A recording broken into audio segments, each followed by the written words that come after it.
Hello friends வணக்கம். இன்றைக்கி 7 cup cake எப்படி செய்கிறதுன்னு பார்க்கலாம். ரொம்ப ஹெல்த்தியாகவும் டேஸ்ட்டாகவும் செய்துக்கலாம். கோதுமை மாவில் தான் இன்றைக்கி கேக் செய்ய போகிறோம். 2 கப்பு கோதுமை மாவு எடுத்துக்கலாம். பேக்கிங் பவுடர் 2 டீஸ்பூன் எடுத்துக்கிறேன். பேக்கிங் சோடா அரை டீஸ்பூன். பேக்கிங் சோடா அரை டீஸ்பூன் போட்டுக்கலாம். உப்பு 1/4 டீஸ்பூன். எல்லாமே போட்டு 2 தடவை ஜலிச்சுக்கலாம். இந்த வீடியோ உங்களுக்கு பிடிச்சிருந்தால் லைக் பண்ணுங்கள், ஷேர் பண்ணுங்கள், சப்ஸ்கிரைப் பண்ணுங்கள். 2 தடவை ஜலிச்சு எடுத்து வச்சிடலாம். இப்போ 2 கேரட் எடுத்திருக்கேன். அது அப்படியே நல்லா தோல்லாம் சீவிட்டு கழுவிட்டு துருவிக்கலாம். நீங்கள் பெருசாக வேணும்னா பெருசாக இருக்கல துருவிக்கோங்க. நான் சின்னதாக இருக்கல துருவிக்கிறேன். தீபாவளிக்கு அப்பயும் ஒரே மாதிரி செய்யாமல் இந்த மாதிரி ஸ்நாக்ஸ் செய்து பாருங்கள். டேஸ்ட்டு சூப்பராக இருக்கும். கேரட் 1 கப் அளந்து எடுத்துக்கலாம். கோதுமை 2 கப் ஆல்ரெடி எடுத்துட்டோம். கேரட் 1 கப்பு 3 ஆச்சு. இப்போ தேங்காய் பூ 1 கப்பு 4 கப்பு ஆயிடுச்சு. நான் ஃப்ரெஷ் தேங்காய் தான் போட்டிருக்கேன். வெல்லம் 1 கப் எடுத்துக்கலாம். 5 கப்பு வாழைப்பழம் நல்லா மேஷ் பண்ணி எடுத்துக்கலாம். நான் வீடியோ காமிக்கிறதுக்காக இந்த மாதிரி பாதி மேஷ் பண்ணிட்டு பாதி வைக்கிறேன். மொத்தமாகவே மேஷ் பண்ணிக்கலாம். பால் 1 கப்பு, சிரப்புச்சி 7 கப்பு. இப்போ வந்து நம்ம பட்டர் பேப்பர் போட்டுக்கலாம். நம்ம எந்த தட்டில் கேக் பேக் பண்ணுறோமோ அதில் பட்டர் பேப்பர் போட்டுக்கலாம். என்கிட்ட பெரிய டின் கிடையாது, அதனால் நான் தட்டில் தான் பேக் பண்ண போகிறேன் இன்றைக்கி. ஆயில் அப்ளை பண்ணி வச்சுருக்கேன். அது மேலே பேக்கிங் ஷீட் போட்டுக்கலாம். ஷீட்டில் ஆயில் அப்ளை பண்ணணுன்னு அவசியம் இல்லை. நான் பேக்கிங் ஷீட் தான் போட்டிருக்கேன். இந்த மாதிரி சைட்லலாம் கட் பண்ணிட்டு போட்டோம்னா நம்மளுக்கு கேக் வந்து டேமேஜ் ஆகாமல் நல்லாவே வந்துடும். இந்த மாதிரி போட்டுக்கலாம்.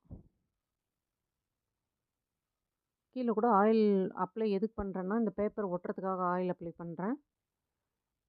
இப்போ இந்த வாழைப்பழம் எல்லாமே ஒரு பவுலில் போட்டு மேஷ் பண்ணிக்கலாம். ஆயில் 1/2 கப் எடுத்துக்கிறேன். அதுலேயே நம்ம எடுத்துருக்க 1 கப்பு வெல்லம் போட்டுக்கலாம். பால் 1 கப்பும் எடுத்து இதிலே போட்டுக்கலாம். எல்லாம் ஒன்றா கலந்து வரணும். அந்தளவுக்கு ஒரு விஸ்க் வச்சு நல்லா அடிச்சுக்கலாம்.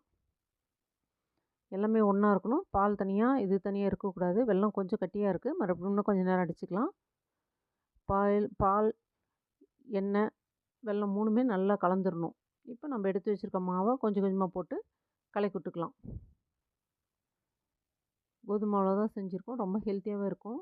தீபாவளிக்கு எப்பயும் நம்ம லட்டு ஜிலேபின்னு ஸ்நாக்ஸ் செய்வோம். இந்த மாதிரி ஸ்வீட் செய்து பாருங்கள். டேஸ்ட்டு சூப்பராக இருக்கும். நல்லா கலக்கி விட்டுடலாம். கட் அண்ட் ஃபோல்டு மெத்தடில் கலக்கிக்கலாம் நல்லாவே. பேட்டர் பாருங்கள் நல்லா திக்காக இருக்குது. இப்போ நம்ம எடுத்து வச்சுருக்க ஃப்ரூட்ஸ் எல்லாம் போட்டுடலாம்.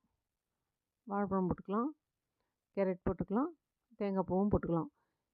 உங்களுக்கு ஆப்பிள் பிடிக்கும்னா ஆப்பிள் கூட போட்டுக்கலாம். அதுவுமே நல்லா சூப்பராக இருக்கும் டேஸ்ட்டு. தேங்காய் பூ போட்டாச்சு.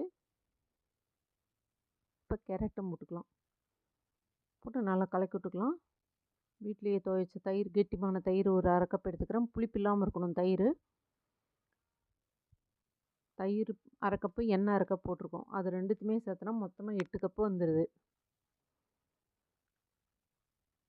ரொம்ப ஈஸி தான் பாருங்கள் செய்கிறது. தயிரும் போட்டு நல்லா கலக்கி விட்டுறலாம். எல்லாமே ஒன்றா கலக்கிற மாதிரி கலக்கி விட்டுறலாம்.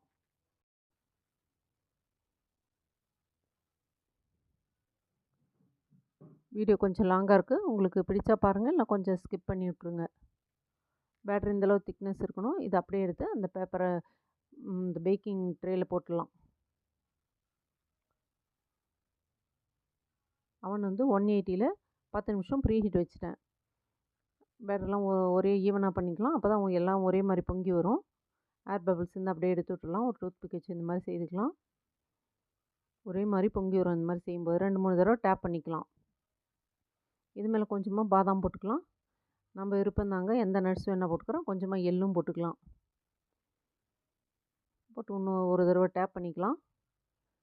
அப்படியே கொண்டு போய் ஓவனில் வச்சு எடுத்துகிட்டு வந்துட்டேன். எனக்கு வந்து 55 நிமிஷம் ஆச்சுங்க பேக் ஆகிறதுக்கு. என்னோடய ஓவனில் 55 நிமிஷம் ஆச்சு. சூப்பராக பேக் ஆகிடுச்சு பாருங்கள். ஒரு 10 நிமிஷம் அப்படியே ரெஸ்ட் கொடுத்துடலாம்.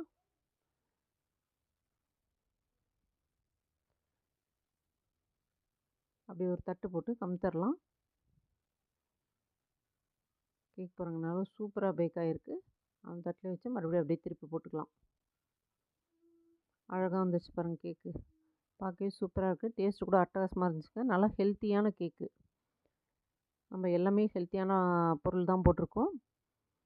இந்த மாதிரி ஒரே சைஸ் வேணுன்னா இந்த மாதிரி வச்சு கட் பண்ணிக்கலாம். ஒரு ஸ்கேல் இருந்தால் கூட ஸ்கேல் அளவுக்கு வச்சு கட் பண்ணிடலாம். கேக் பாருங்கள், நல்லா சூப்பராக டேஸ்டியான கேக் ரெடி. நீங்களும் இந்த மாதிரி செய்து பாருங்கள். பிடிச்சிருந்தா கமெண்ட்ஸில் போடுங்க. தேங்க்யூ.